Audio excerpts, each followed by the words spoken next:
कि वैसे तो राम जी के अवतार लेने के कई कारण हैं, ध्यान देना।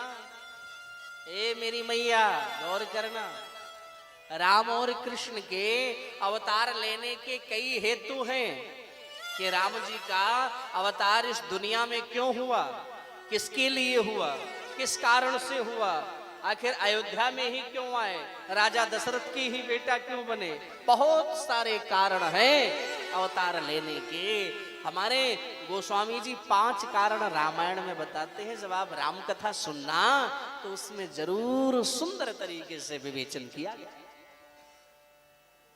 और उसमें एक कारण ये भी है क्या कि केवल ब्राह्मण और गाय और संत इन्हीं के लिए ही राम जी का आगमन हुआ था इस धरातल पर। कहते हैं संत लोग,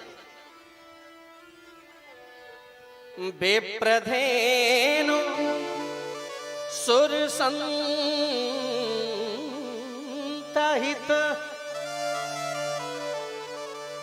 लीन मनुज अवतार,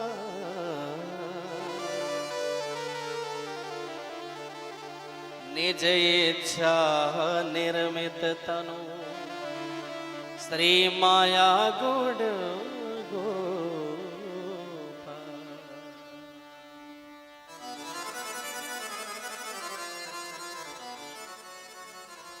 केवल ब्राह्मण, विप्र माने ब्राह्मण, धेनु माने गाय और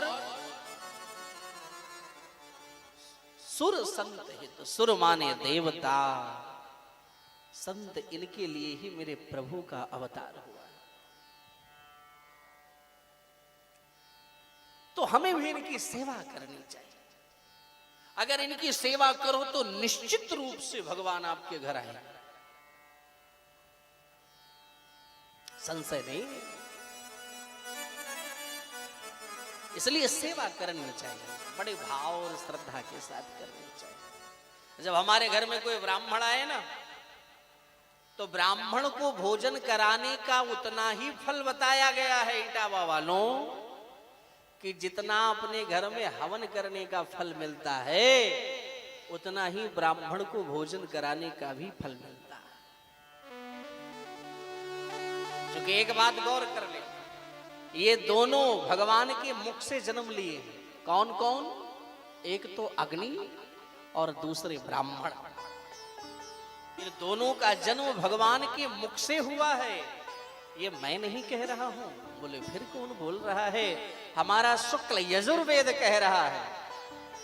शुक्ल यजुर्वेद के आप दूसरे अध्याय का जब आप अध्ययन करो तो उसमें वर्णन आता है। ओम चंद्रमा मनसो जात सख्यो सूर्यो वजायत श्रोत्राद्वायस्य प्राणस्य मुखादग्निरजायत। ब्राह्मण का जन्म भगवान के ही मुख से, अग्नि का जन्म भगवान के मुख से हुआ, मुखादग्निरजायत। और जब ब्राह्मण की बारी आई मेरी मैया मेरे भाई, तो वहां भी निवेदन करते हैं, ब्राह्मणोस्य मुख मासीद बाहुराजन्याकृतः ऊरुतदस्यवैश्या पदभ्याम गुम सूत्रो वजायत।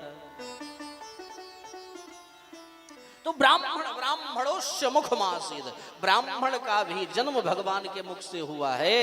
तो जो फल हमें यज्ञ करने से प्राप्त होता है वही फल एक ब्राह्मण को भोजन कराने से प्राप्त होता है मेरे भाई। अब आप कहेंगे महाराज वो कैसे? बोले अग्नि में आप क्या करते हो?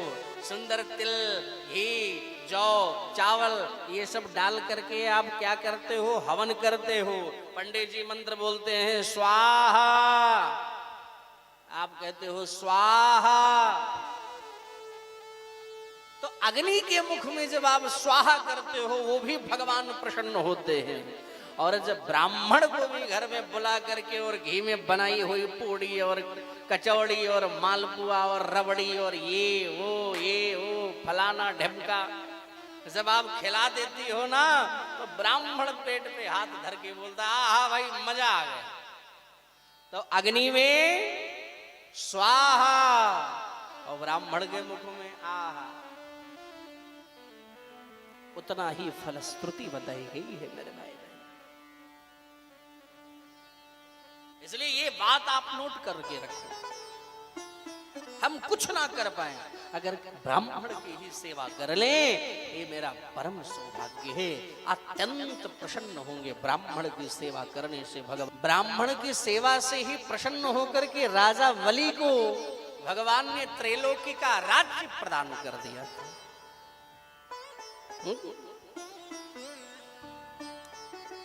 और कभी कभी लोग ब्राह्मण को नौकर समझ लेते हैं। ब्राह्मण को नौकर नहीं समझना चाहिए। ए पंडित तुम ऐसा क्यों नहीं करता, ए पंडित तुम ऐसा क्यों नहीं करता, ए पंडित तुम ऐसा क्यों नहीं करता। अरे ब्राह्मण है, आपके घर में पूजा कराने के लिए आया है, वो आचार्य है। क्या है वो? आचार्य बुलाया है आपने या नौकर बुलाया है? आपने आचार्य बुलाया या नौकर बुलाया? पंडित जी थोड़ा सा लेट हो जाए तो लोग कभी कभी कहते नहीं पंडित जी कै बज रहा है, इतना लेट करके आते हो, हम तुम्हारे नौकर हैं, हमारा जब मन करेगा तब हम आएंगे।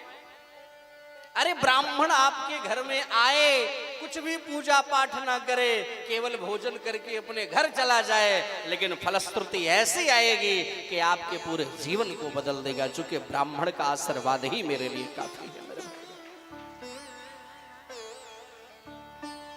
कहने का प्रयोजन है ब्राह्मण आचार्य बुलाओ, नौकर मत बुलाओ। ब्राह्मण का सम्मान करो, कहीं भी मिल जाए। ऐसा नहीं हमारे घर में आए, कहीं भी ब्राह्मण मिल जाए, अगर ब्राह्मण देवता का सम्मान करते रहो, उनको रोज प्रणाम करते रहो, भैया मैं आपसे निवेदन करता हूं मेरे भाई बहन, ये आपका सारा काम अच्छा अच्छा होगा। इसलिए ब्राह्मण की सेवा तो भगवान प्रसन्न। दूसरा विप्रधेनु, धेनु माने, धेनु माने मैया गाय। जोर से बोलो कि काऊ माने गाय, धेनु माने गाय, काऊ माने वाली बात भूल जाना है आप। तो धेनु, अगर गाय की भी सेवा करो,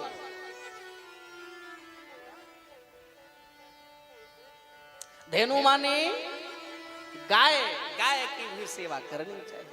कभी कभी लोग कहते हैं कि महाराज लेटेस्ट जो बच्चे हो रहे हैं ना, इनसे कहो महाराज बेटा तुम ये गाय का गोबर उठा लो।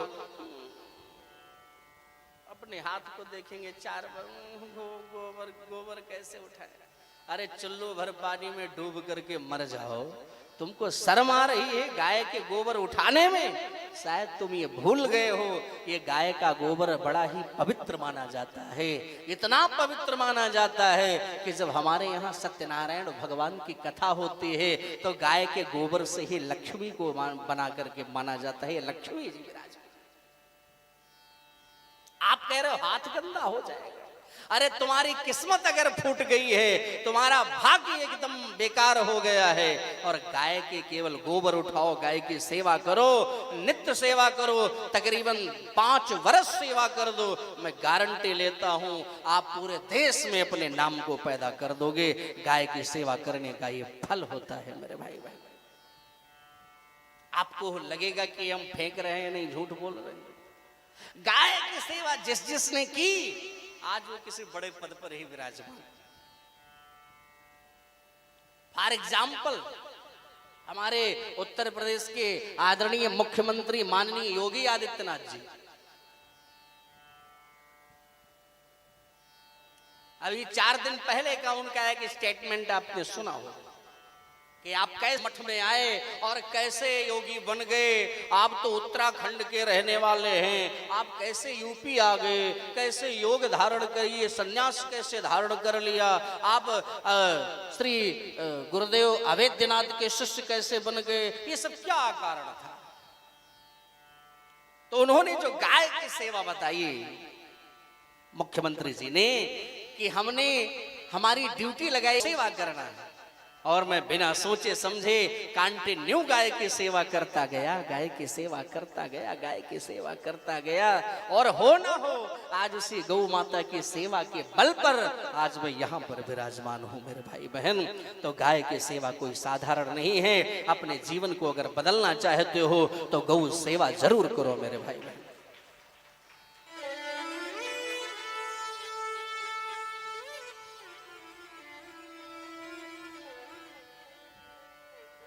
गौ सेवा करने का जो सौभाग्य है मेरे भाई बहन, विप्रधेन सुर संत हित, देवों की सेवा करना चाहिए और संतों की सेवा करना चाहिए। ऐसा ना हो कि हमारे घर में जब कोई संत आ जाए ना तो हम अपना एटीट्यूड दिखाएं,